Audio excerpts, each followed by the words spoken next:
Okay, let's proceed to case 2. Okay, on case 2 ay we need to find the taxable income same ng kanina, but this time mas pinaiksi lang siya, no? Kaya mas madali to kaysa sa una. So bakit? Kasi tingnan mo ha. Una mong gagawin sa exam ay saan pa taxable ang resident citizen at non-resident citizen and so on. Lagay mo muna dyan. Ito alam ko within and without. Ito within only. Alam ko ito within lang.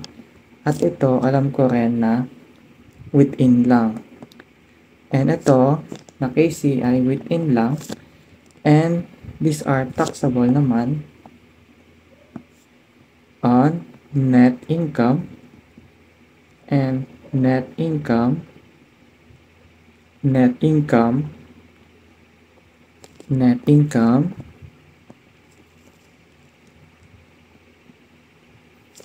and net income. Now, let's proceed on finding the answer. Okay. Oh no, this is gross income, no? Napansin agad natin. This is gross income. Tandaan, pag non-resident alien not engaged, no? These are gross income. Okay. Kasi tayo sa pag-add.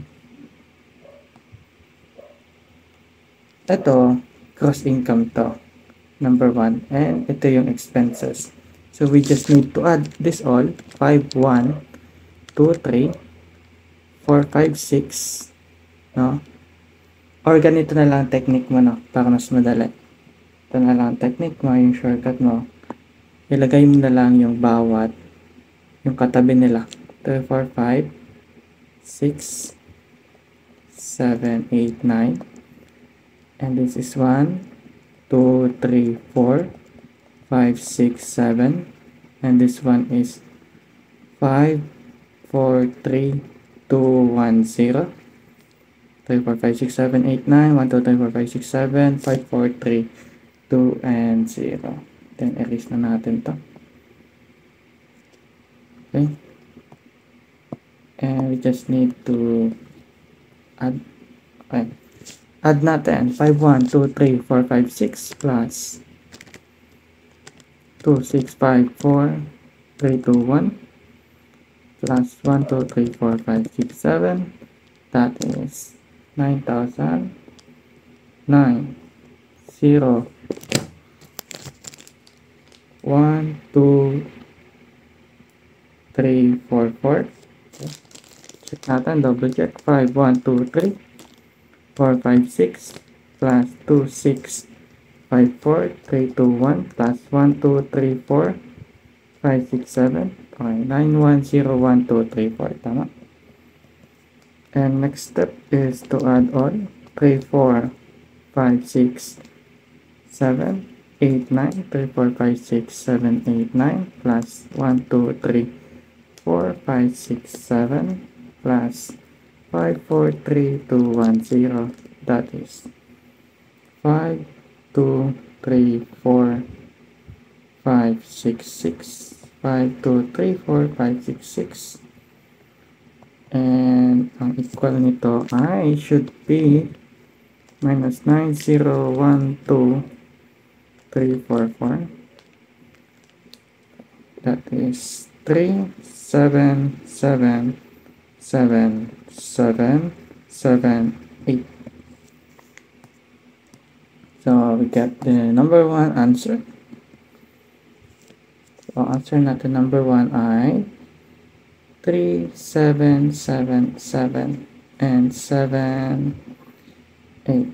Okay, how about number 2? 5, 1, 2, 3, 4, 5, 6. 5, 1, 2, 3, 4, 5, 6 minus 3, 4, 5, 6, 7, 8, 9. 3, 4, 5, 7, 8, 9. That is equal to 1, 6, 6, and 7. So 1, 6, 6, 6, 6, 6, 7. And we know that ang non-resident citizen resident alien and non-resident alien engaged in trade are all taxable within only. Kaya para so tama yung sagot natin na within only lang, no?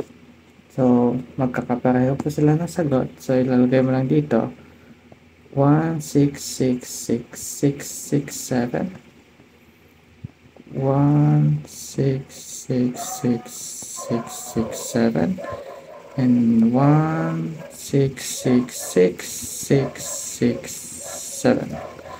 How about case number 5? Pag case number 5, bakit madali lang to? Gross income. Gross income lang po ang hinahanap natin and within pa. So ang sagot natin ay ito.